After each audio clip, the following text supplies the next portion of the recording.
Saham Bumi dulunya blue chip, sekarang bikin orang-orang nyangkut sampai ubanan. Bedah saham Bumi, edisi Jamet. Saham legend sejuta umat. Bumi. Awalnya bisnis properti bawa sejarah yang cukup panjang dari tahun 70-an. Pernah dipegang Peter Sondak juga. Masuk 90-an, bisnisnya merosot, terus diambil alih sama grup Bakri. Ekspansi Bumi. Tahun 2000 jadi turning point.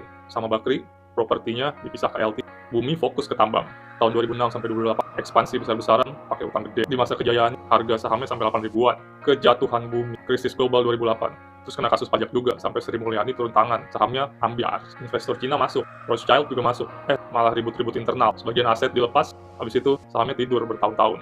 Kebangkitan Bumi mulai ganti gaya. Mungkin ada pengaruh masuknya grup Salim di 2022. Dari saham batubara doang, jadi holding sumber daya alam, disokong anak usahanya BRMS. Akuisisi Wolfram di Australia, proyek emas dan tembaga. Tambah saham di perusahaan mineral JML. Ceritanya sih cakep bos. Bumi 2025-2026 naik sampai 4 kali lipat. Harganya sempat bertahan di level 300 sampai 400-an, padahal labanya turun. Anomali nih. Jadi naiknya kenapa? Karena narasi dan ekspektasi, bukan karena duit profit udah benar-benar ada.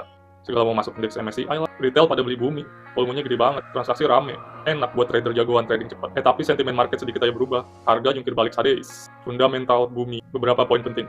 Produsen batubara terbesar di Indonesia, volume produksi stabil, laba bersih kemarin turun karena penurunan harga batubara global. Setelah private placement dan masuknya grup Salim, Bumi jauh lebih sehat dibanding 5 tahun lalu. Manajemen dan strategi perusahaan lebih baik. Di harga saat video ini dibuat 226, PBV 3 kali.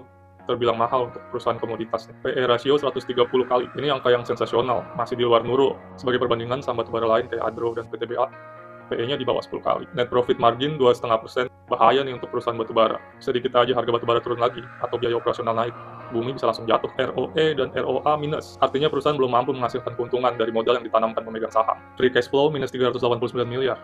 Nggak ada uang cash setelah dikurangin belanja modal. Current ratio 1 kali. Likuiditas jangka pendek mepet banget. Kalau ada masalah likuiditas, Bumi nggak punya napas tambahan. Debt to equity ratio 0,28 kali. Ini angka yang bagus. Beban utang ringan. Secara umum, fundamental Bumi masih tergolong lemah. Sedangkan valuasi sahamnya terbilang cukup mahal. Sangat terpengaruh oleh antusiasme pasar, ekspektasi masa depan, sentimen MSCI.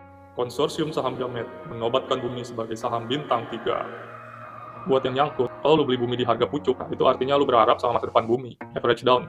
Berat juga. Kalau jadi investor dadakan, asal lu siap mental lihat porto merah. Mungkin sampai produksi emas dan tembaga Bumi, laba bersihnya sampai nongol di laporan keuangan mereka. Terkait isu MSCI, Bumi likuiditas aman, free float aman. Masalahnya ESG, indeks global sekarang banyak yang mulai alergi sama batubara. Simpulannya, Bumi bergantung narasi. Ceritanya lari duluan, angka nyusul belakangan. Saat ini masih transformasi dari yang terjerat utang jadi perusahaan yang lebih sehat.